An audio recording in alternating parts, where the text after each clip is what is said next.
Сәлеметсіздер ме менің YouTube оқырмандарым. Бүгін бізде қазақ тілі сабағы 2 сынып 95-ші сабақ. Сабақтың тақырыбы зат есімнің жекеше және көпше түрі.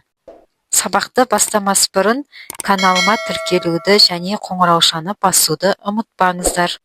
45-ші жаттығу өлеңді оқы. Төлдерім: бота төлі түйенің, құлын төлі биенің, қойдың төлі қозыны момыным деп білемін.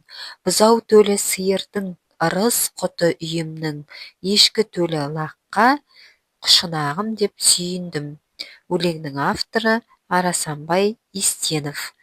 Зат есімдерді тап, оларды зат есімнің көпше түріне айналдырып айт дейді. Бұл жердегі зат есімдер: бота, боталар; төл, төлдер; түйе, түйелер; құлын, құлындар; бие, биелер; қой, қойлар; қозы, қозылар; сиыр, сиырлар; үй, үйлер; ешкі, ешкілер; лақ, лақтар. Ырыс, құт деген зат есімдер көптелмейтін зат есімдер, яғни бұлардың көпше түрі болмайды. 46-шы жаттығу мәтінді көшіріп жаз. Түйе 4 түліктің бірі, ол шөлге төзімді. Түйенің сүтінен шұбат жасалады. 47-ші жаттығу көптік жалғауларының тиістісін қойып сөйлемдерді жаз. Түйелер боздайды, сиырлар мөңірейді, қойлар маңырайды, иттер үреді. Шығармашылық үзіліс. 48-ші жаттығу шеңбер бойына жасырынған түліктердің атауын тап.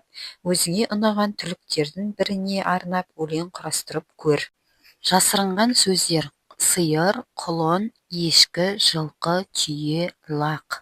Енді құлын деген сөзге өлең құрастырамыз. Атам маған ауылда сұлу құлын сыйлады. Секіріп мінсең құлынға, бүкіл ауылды шарлайды. Осымен бүгінгі сабағымыз аяқталды. Сабақтың барлығы түсінікті деген ойдамын. Достарыңмен бөлісуді ұмытпаңдар. Сау болыңдар.